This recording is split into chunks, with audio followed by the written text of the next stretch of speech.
Hoje é mais um dia de derrubar gigantes. Senta para não ficar na direção da pedrada. Expectativa. Eclesiastes 7:1a. Na nova tradução, na linguagem de hoje, diz: o nome limpo vale mais do que o perfume mais caro. E na nova versão internacional diz: um bom nome é melhor do que um perfume finíssimo. Realidade. Eclesiastes 1, versículo 2 e 3.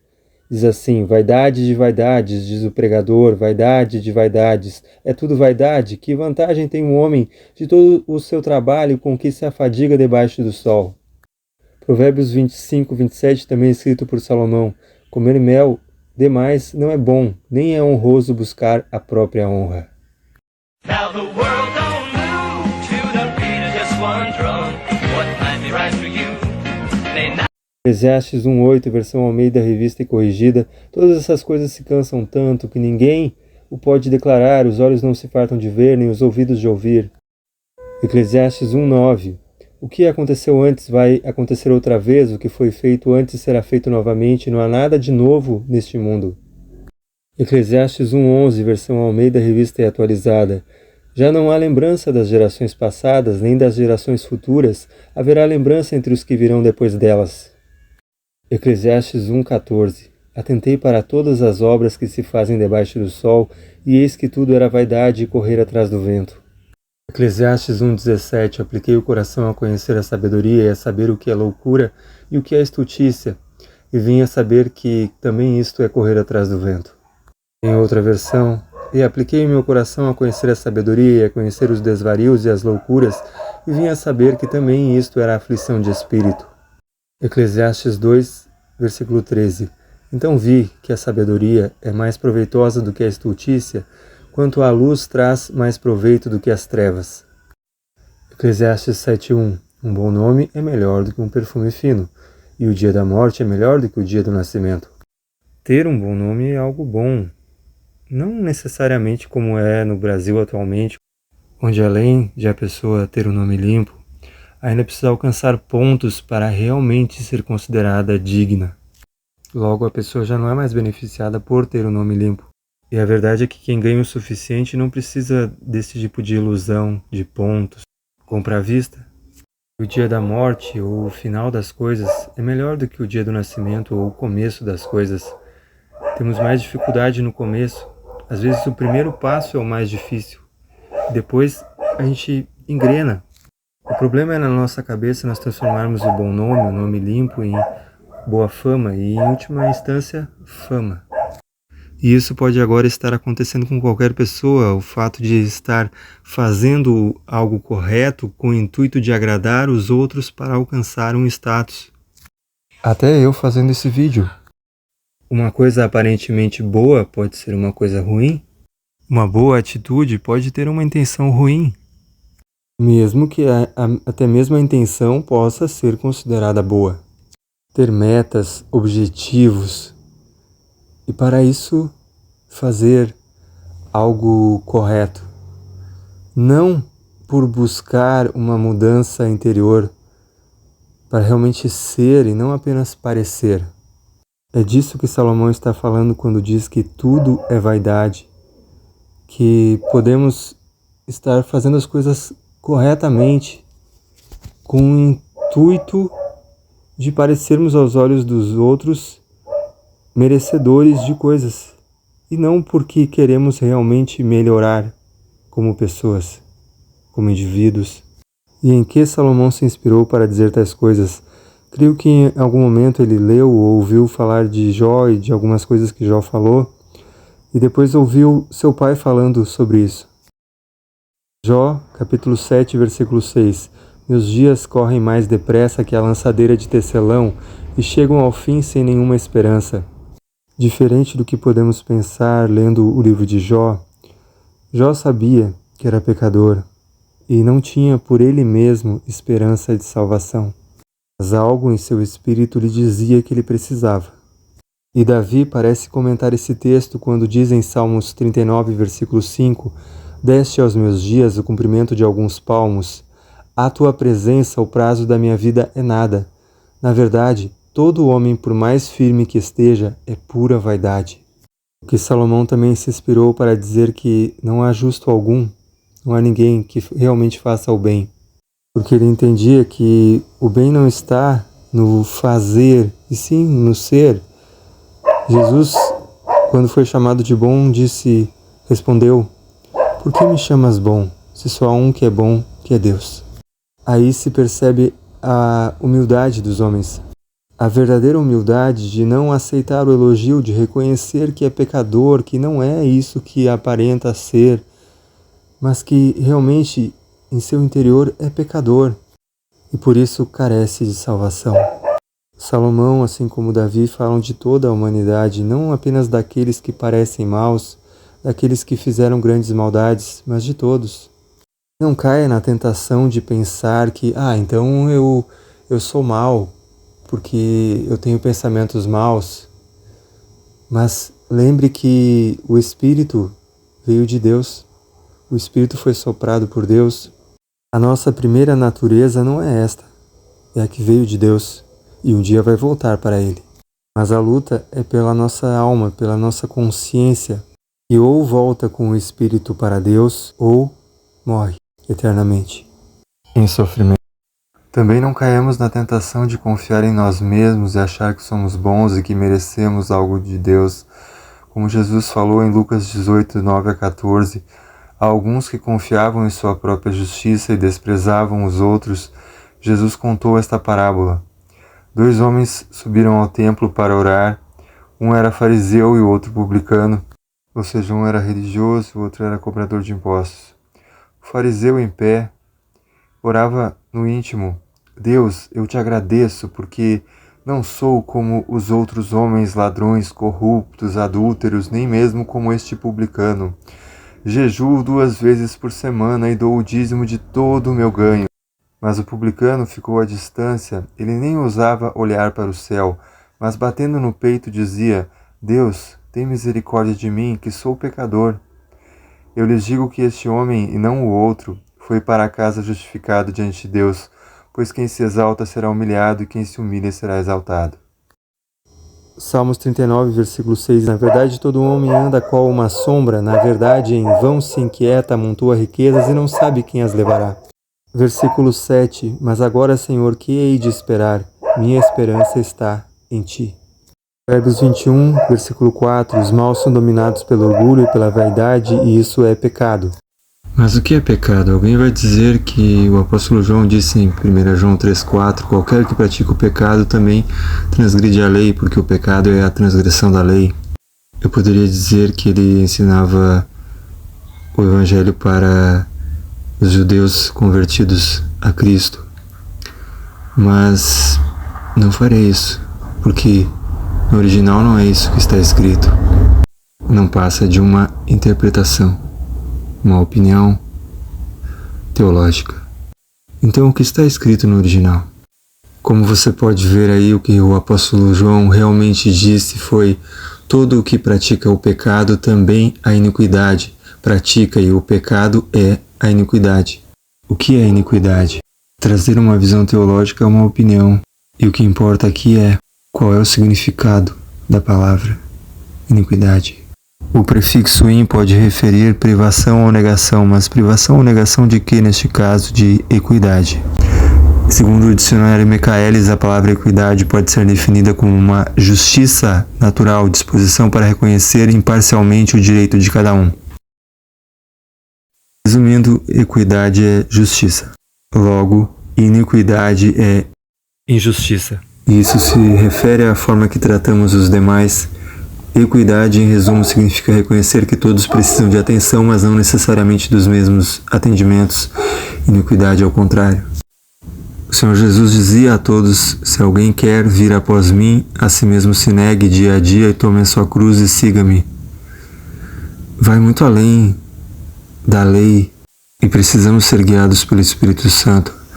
Mas, para começar, pode-se usar a lei, desde que não para se justificar por meio dela. Atos 17:30. Ora, não levou Deus em conta os tempos de ignorância, agora, porém, notifica aos homens que todos, em toda parte, se arrependam. Alguns costumam dizer que Deus não levou em conta o passado, mas agora que estamos em Cristo devemos praticar as obras da lei, citando até Efésios 2:10. Mas não foi isso que Paulo falou. Ele disse: porque somos criação de Deus realizada em Cristo Jesus para fazermos boas obras, as quais Deus preparou antes para nós as praticarmos.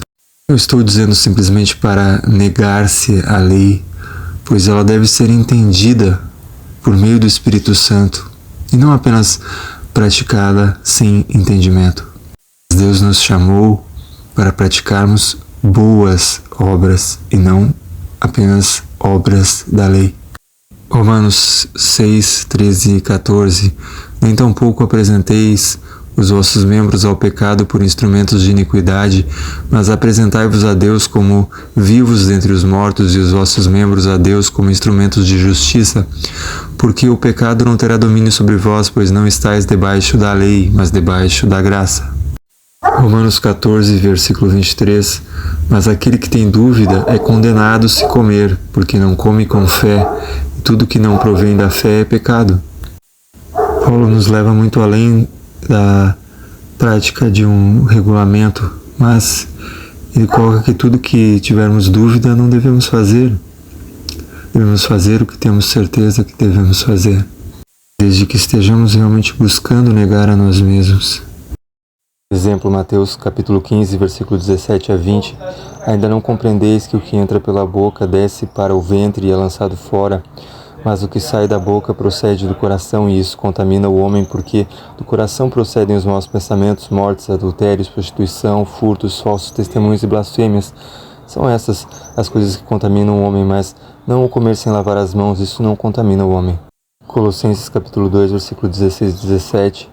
Portanto, não permitam que ninguém os julgue pelo que vocês comem ou bebem, ou com relação a alguma festividade religiosa, ou a celebração das luas novas, ou dos dias de sábado. Estas coisas são sombras do que haveria de vir, a realidade, porém, encontra-se em Cristo. É claro que aqui é traduzido sábado, mas na verdade é o dia do descanso, porque não havia no calendário e na lei que eram usados na época. Mas não é hora de falarmos sobre isso. Pelas nossas palavras, sim, podemos ser justificados ou condenados. Porém, se crermos, por exemplo, que devemos guardar o sábado, se não o fizermos, estamos pecando. Ponto. Porque nisso cremos e somos julgados conforme o nosso conhecimento também. Voltemos à questão da vaidade. Se gloriar é uma forma de vaidade. Jeremias 9, versículo 23 e 24. Assim diz o Senhor: não se glorie o sábio na sua sabedoria, nem se glorie o forte na sua força, não se glorie o rico nas suas riquezas, mas o que se gloriar, glorie-se nisto, em me entender e me conhecer, que eu sou o Senhor, que faço beneficência, juízo e justiça na terra, porque destas coisas me agrado, diz o Senhor. Espera, Deus está dizendo para você se gloriar?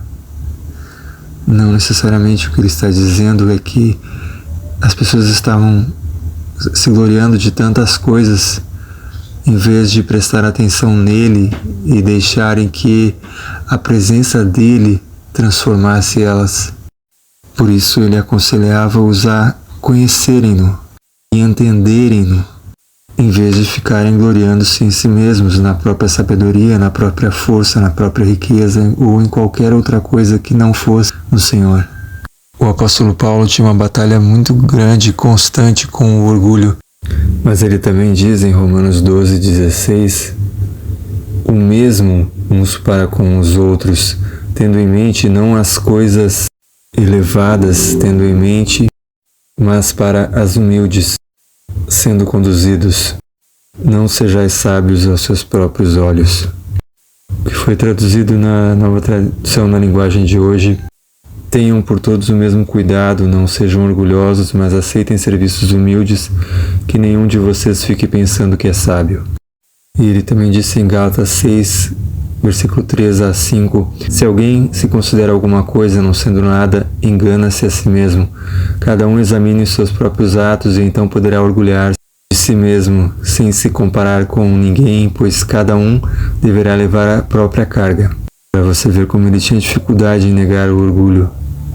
Mas ele não parava de buscar, esmurrando seu próprio corpo até levá-lo à escravidão. 2 Coríntios 11:30, se devo orgulhar-me, que seja nas coisas que me mostram a minha fraqueza. 2 Coríntios 7:4, tenho grande confiança em vocês e de vocês tenho muito orgulho. Sinto-me bastante encorajado, minha alegria transborda em todas as tribulações. Ter orgulho dos outros costuma ser aceito. 2 Coríntios 10, versículo 13, nós não vamos nos orgulhar além de certos limites. Deus é quem põe os limites no nosso campo de trabalho e Ele nos deixou chegar até vocês em Corinto. 2 Coríntios 12:7, para impedir que eu me exaltasse por causa da grandeza dessas revelações, foi-me dado um espinho na carne, um mensageiro de Satanás para me atormentar.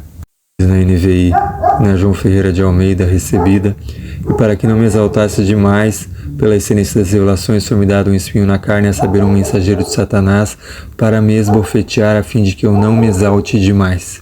Nunca disse exatamente o que era esse espinho. Na NTLH, está escrito, mas para que não ficasse orgulhoso demais por causa das coisas maravilhosas que vi, eu recebi uma doença dolorosa que é como um espinho no meu corpo. Ela veio como um mensageiro de Satanás para me dar bofetadas e impedir que eu ficasse orgulhoso.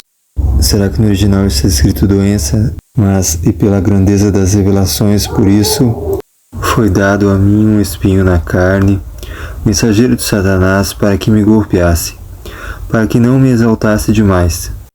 Carne foi interpretada como corpo. Que revelações foram essas?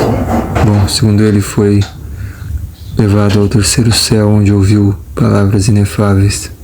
Foi levado ao paraíso e ouviu coisas que palavras humanas não conseguem contar. Dizia ele, me alegro também nas fraquezas, que assim a proteção e poder de Cristo esteja comigo. Me alegro também nas fraquezas, os insultos, os sofrimentos, as perseguições e as dificuldades pelas quais passo por causa de Cristo, porque quando perco toda a minha força, então tenho a força de Cristo em mim. É disto que temos orgulho. A nossa consciência nos afirma que a nossa maneira de viver no mundo, e especialmente em relação a vocês, tem sido dirigida pela franqueza e a sinceridade que Deus nos dá e também pelo poder da sua graça e não pela sabedoria humana. Pois escrevemos a vocês somente o que vocês podem ler e entender. Agora vocês nos entendem só em parte, mas espero que cheguem a nos compreender completamente, para que no dia do nosso Senhor Jesus vocês tenham orgulho de nós como nós temos de vocês. Ele se orgulhava deles e os ensinava a também terem orgulho. E você pergunta quem era este Paulo? Esse mesmo Paulo, antes de converter-se, poderia ter destruído todos os cristãos de sua época. O próprio Jesus foi procurá-lo no caminho de Damasco e, ao perceber o seu erro, Paulo, ainda Saulo, apenas perguntou, o que eu tenho que fazer? Converteu-se e foi viver o Evangelho, mas 14 anos depois, ele foi ao encontro dos apóstolos que estavam em Jerusalém, considerados líderes da igreja, e disse na cara deles que algumas coisas estavam erradas. Não achava que eles eram grande coisa, pois sabia que Deus julga conforme o interior. O que realmente importa é o que há ou não da parte de Deus na pessoa. Certa vez censurou pessoalmente o apóstolo Pedro por este estar tendo uma cara para os cristãos judaizantes e outra para os novos convertidos de outra nação. Paulo foi surrado várias vezes, apedrejado, mordido por cobra e não cessou de viver e pregar o Evangelho. Poderia ter se livrado, mas pediu para ir a Roma, ser julgado pelo imperador e poder levar o Evangelho além das fronteiras. Aprendeu a ficar satisfeito em se achar digno de sofrer pelo nome de Jesus. Certa vez estava ele pregando e do segundo piso caiu um jovem e morreu. Ele foi lá, ressuscitou o jovem e continuou pregando até de manhã. Jesus só precisava de um homem fiel a Deus, e não às tradições apenas, para que o Evangelho chegasse ao mundo inteiro. E encontrou isso nesse homem pecador como todos os outros, porém fiel ao que acreditava. E outros homens assim como esse também usou para que o Evangelho chegasse até nós. O orgulho não deixou de ser pecado, mas não aparece nos 10 mandamentos. E é algo tão comum que uma forma de conhecermos as pessoas é descobrir do que se orgulham, ainda que não necessariamente reconheçam. Alguns se orgulham de não errarem um tiro, outros de nunca terem atirado. Alguns se orgulham de, como diria Napoleão Hill, de serem mais espertos até que o diabo. Outros se orgulham de não precisarem encantar serpentes por não se envolverem com elas. Alguns se orgulham de terem ido a um bordel e ficado com as mais bonitas, coisa que eu vi de religioso, e outros se orgulham de nunca terem precisado pagar ou ter ido a esse tipo de lugar. Alguns se orgulham de fazerem coisas e se acharem melhores que os outros que não fazem tais coisas. E aos que se orgulham de não fazerem coisas que os outros fazem e que pensam que todos os outros fazem. Alguns se orgulham dos resultados alcançados, não importando o custo. Outros de serem honestos, mesmo não tendo alcançado alguns resultados que outros alcançaram. Alguns se orgulham de ser bonitos, outros inteligentes. Alguns se orgulham de fazerem tudo sozinhos, outros de terem amigos. Alguns se orgulham de não dependerem de ajuda, outros de ajudarem quantos puderem. Alguns se orgulham do que têm, outros de quem tem. Alguns se orgulham de serem asseados, outros de não terem toque. Alguns se orgulham de terem começado certo, entre aspas, outros de terem terminado ou terminado certo, entre aspas. Alguns se orgulham do quanto são, outros do quanto não são. Alguns se orgulham dos seus cônjuges ou dos seus filhos. Alguns se orgulham conscientemente, outros inconscientemente. Alguns se orgulham de nunca terem caído numa determinada área ou chegam a pensar até que nunca caíram em nada, em nenhuma situação de pecado. Outros vencem um dia de cada vez. Às vezes, o mais forte é o que batalha todos os dias e não o que acha fácil. Cada um tem dificuldade em sua própria área ou áreas que pode ser diferente da de outros. Alguns nem sabem o que tem dificuldade, não se conhecem e ainda se acham melhores do que os outros. Uma vez ouvi um pastor que se orgulhava de que quando estava no mundo enganava 2 mulheres ao mesmo tempo. Há pessoas que são expansivas, parecendo orgulhosas, mas em muitas ocasiões podem só ter autoestima elevada. Outros são quietos e podem parecer humildes, mas não necessariamente o são. Podem ter baixa autoestima, serem tímidos e nem por isso covardes. O orgulho aparente pode ser só teimosia ou, o que dependendo do resultado, será visto como rebeldia ou perseverança. O orgulho velado pode ser baixa autoestima vestida de espontaneidade e, nesse caso, sim, covardia. Alguns podem ser imprudentes e parecerem orgulhosos, outros podem ser prudentes e disfarçarem assim o próprio orgulho. Alguns podem parecer perdidos, mas estarem vendo coisas que não chamam a atenção dos demais. Outros podem parecer estarem focados, determinados e serem só orgulhosos demais para pedirem ajuda. Alguns podem ser reconhecidos como pessoas que sabem para onde vão, por saberem dizer o que outros gostam de ouvir. Outros podem ser julgados e condenados por estarem corretos, sabendo ou não comunicar isso. Alguns querem ser ricos, líderes, seguidos, outros buscam ter o suficiente e ajudar a outros a seguirem seus próprios caminhos. A existência nem sempre segue regras e os que têm mais não são necessariamente os que buscam mais. Uma única oportunidade alcançada ou não já faz toda a diferença no que acontece depois para uma pessoa. Os resultados não dizem muito sobre as pessoas, do que elas se orgulham sim. Alguns se orgulham de seguirem uma direção que nem sempre é algo aparente e outros se seguirem em outra. O grupo que a pessoa se encontra ou não também não diz muita coisa sobre a pessoa. Tem gente que se orgulha de ser mal e tem gente que se orgulha de achar que é bom ou de fazer coisas consideradas boas ou dos resultados que espera alcançar por ser, entre aspas, bom. Orgulho para o mal ou para o bem é orgulho igual. Não estou dizendo essas coisas para que você se entregue ao pecado, mas para que não se ache santo pelas coisas que faz e pelas que deixa de fazer. Reconheça que é pecador e que precisa de Jesus todo dia. Seja esforçado, mas não ache que merece pelo esforço, pois enquanto estivermos aqui, somos inclinados ao erro e constantemente tentados e constantemente acusados. Salomão caiu feio. Confiar na sabedoria que recebeu de Deus como se fosse a capacidade dele próprio e esqueceu de pedir para si, mesmo reconhecendo ser apenas uma criança, pediu apenas para ser rei e não para conseguir permanecer ele próprio na dependência e capacitação de Deus. Sansão não era necessariamente o homem fisicamente mais forte até ser tomado pelo Espírito de Deus, mas ao receber força do Espírito de Deus era imparável. Caiu por confiar que Deus o livraria a despeito do que viesse a fazer, mesmo que quebrasse todos os princípios, entregasse seu coração a algo ou alguém que só apareceu na sua história para derrubá-lo.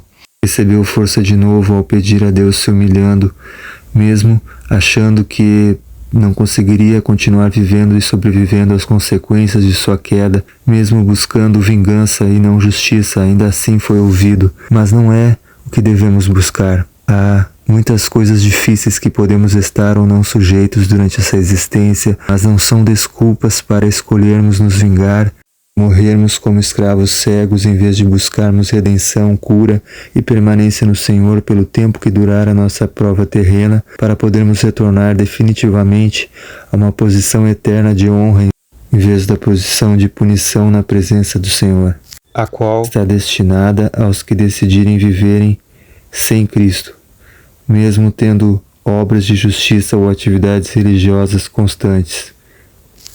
Alguns podem achar que são bons e merecedores por terem tornado-se novas criaturas em Cristo, mas novas criaturas não pensam assim.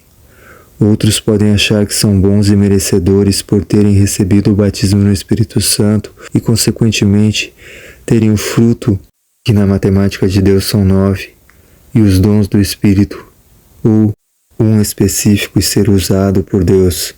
Quem recebeu o Espírito Santo deve aprender deste e aceitar que tornou-se dele pelo tempo que permanecer nele, e o fruto e os dons do Espírito Santo são do Espírito Santo, e ele dá para a edificação da própria pessoa e, quando e como quer, usa para a edificação dos outros. Não é meu, não é seu, não é nosso, é do Espírito Santo, mesmo que caiamos no erro de nos orgulharmos disso. Gálatas 5:24 na NVI. Os que pertencem a Cristo crucificaram a carne com suas paixões e os seus desejos. Gálatas capítulo 5, versículo 17. Pois a carne deseja o que é contrário ao Espírito, e o Espírito o que é contrário à carne. Eles estão em conflito um com o outro, de modo que vocês não fazem o que desejam. Mas o que é carne? Segundo o apóstolo Paulo em Gálatas capítulo 5, versículo 19 a 21, ora, as obras da carne são manifestas, as quais são, a prostituição, a impureza, a lascívia, a idolatria, a feitiçaria, as inimizades, as contendas, os ciúmes, as iras, as facções, as dissensões, os partidos, as invejas, as bebedices, as orgias e coisas semelhantes a estas, contra as quais vos previno, como já antes vos preveni, que os que tais coisas praticam não herdarão o reino de Deus. A questão aqui não é as coisas que fazemos para desagradar a Deus, e sim as coisas que fazemos para agradar o nosso corpo e que nos fazem nos afastarmos de Deus, porque elas nos afastam da nossa vida espiritual, a única que poderemos ter na eternidade ou não. Esse corpo se acaba junto com suas vontades, mas a gente continua. Gálatas capítulo 5, versículo 13. Porque vós, irmãos, fostes chamados à liberdade. Porém não useis da liberdade para dar ocasião à carne, sede antes servos uns dos outros pelo amor. Será que compreendemos que pelo amor não é por orgulho? Vaidade é uma coisa pela qual quem pratica se orgulha, se vangloria, pela qual se acha, percebendo ou não, demonstrando ou não. Então, do que você e eu nos orgulhamos, que tal buscarmos em Deus o arrependimento?